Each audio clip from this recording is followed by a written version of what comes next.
ট্রাক্সে ট্রাক্সে পাথর, সব সাদা পাথর এলাকার সব পাথর ট্রাক্টর দিয়ে কেটে নিয়ে যাচ্ছে।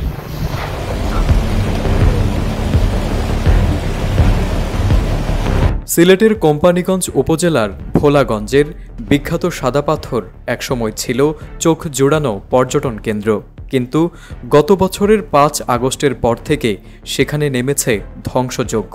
পাথর ও বালুতে রাক্ষসের থাবা বসিয়ে লুটপাট চালাচ্ছে অসাধু চক্র।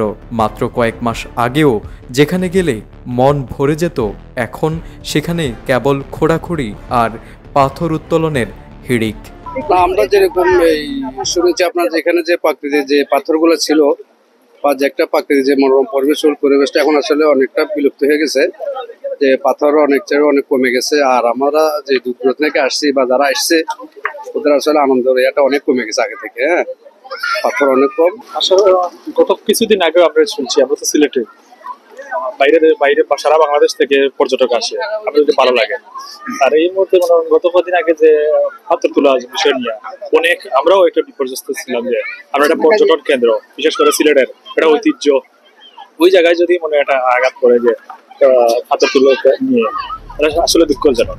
সংশ্লিষ্ট সূত্র জানায়, ৫ আগস্টের পর বিভিন্ন রাজনৈতিক নেতার নামে বেনামে সংগঠিত গোষ্ঠী শত শত নৌকা দিয়ে পাথর লুটপাট শুরু করে। শুধু গত ২ সপ্তাহে কোটি টাকার পাথর তুলে নেওয়া হয়েছে বলে অভিযোগ রয়েছে। প্রশাসনের নাকের ডগায় প্রকাশ্যে দিনে দুপুরে এই লুটপাট চললেও কার্যকর কোনো প্রতিকার দেখা হচ্ছে না। পর্যটন সংশ্লিষ্টরা আশঙ্কা প্রকাশ করছেন, এমন পরিস্থিতি চলতে থাকলে পর্যটকরাও সাদা পাথর থেকে মুখ ফিরিয়ে নেবেন। এর ফলে সিলেটের অন্যতম জনপ্রিয় এই পর্যটন স্পট ধীরে ধীরে হারিয়ে ফেলবে তার সৌন্দর্য ও আকর্ষণ। অনেক বেশি কথা হচ্ছে, তখন এসে আপনাদের ঘুম ভাঙে এবং আপনারা বলেন, আয় হায় আমরা তো সিন্ডিকেটের কাছে বন্দী, আয় হায় বিএনপি তো সব নিয়ে গেল। এই ১ বছর ধরে যখন এই কর্মকাণ্ডগুলি চলেছে, আমাদের অথর্ব ইন্টারিম প্রশাসন আসলে কি করেছে?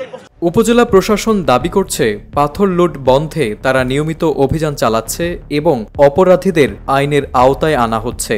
তবে সাধারণ মানুষের প্রশ্ন, যদি অভিযান হয় তাহলে লুটপাট থামছে না কেন?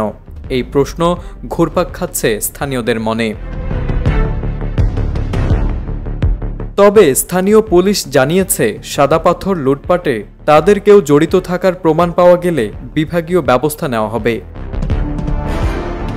তারেক আজিজ, এটিএন বাংলা।